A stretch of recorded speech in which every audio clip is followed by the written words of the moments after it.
అండగా నిలబడి అభివృద్ధి చేయాలన్న ఆలోచనతోటి ఈరోజు ముందుకెళ్తున్నాం. మొన్న ఆయన కేటీఆర్ గారు చెప్తున్నారు, మా కృషి పాలించింది రేవంత్ రెడ్డి ఇవి సాధించిండని. తెచ్చింది నేనైతే నీదేందా మధ్యలో? అంటే వాళ్ళు 10 సంవత్సరాలు మేము చేయలేకపోయినాం, కొత్త ప్రభుత్వం వచ్చింది చేసిందని అభినందిస్తే బాగుంటుంది. మా పోరాటం ఫలించిందంటే ఏం పోరాటం నీ పోరాటం? ట్విట్టర్లలో దిక్కుమాలిన పోస్టులు పెట్టుడే నీ పోరాటమా?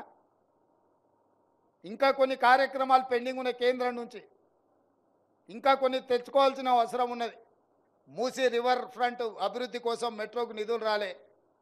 మిత్రుడు కేటీఆర్కు నేను సూచన చేస్తున్నా, హైదరాబాద్ నగర అభివృద్ధి కోసం ధర్నా చౌక్లో ఇంద్ర పార్క్ దగ్గర మీరు ఆమరణ నిరాహార దీక్ష చేయండి, మేము సంపూర్ణంగా సహకరిస్తాం.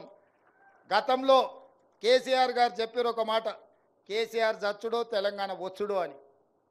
ఇప్పుడు కేటీఆర్ గారు కూడా ఆ స్ఫూర్తిని తీసుకొని కేటీఆర్ చచ్చుడో నగరానికి నిధులు వచ్చుడో రెండిట్లలో ఏదో ఒకటి తేలే విధంగా కార్యక్రమాన్ని తీసుకోవాల్సిందిగా ఆయన దీక్ష కూర్చుంటే మా కార్యకర్తలే కంచేసి కాపాడుతుంది. దానికి మా మైనంపల్లి హనుమంతరావు గారిని పూర్తి బాధ్యత.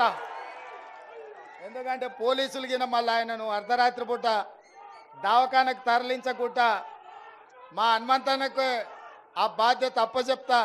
వారు చూసుకుంటారు, నిధులు సాధించుడో లేకపోతే వాళ్ళ స్లోగన్ నిజమవుడో ఏదో ఒకటి జరిగే విధంగా ముందుకు వెళ్ళాల్సిందిగా కోరుకుంటూ ఇక్కడికి విచ్చేసిన అందరికీ, ముఖ్యంగా అధికారులకు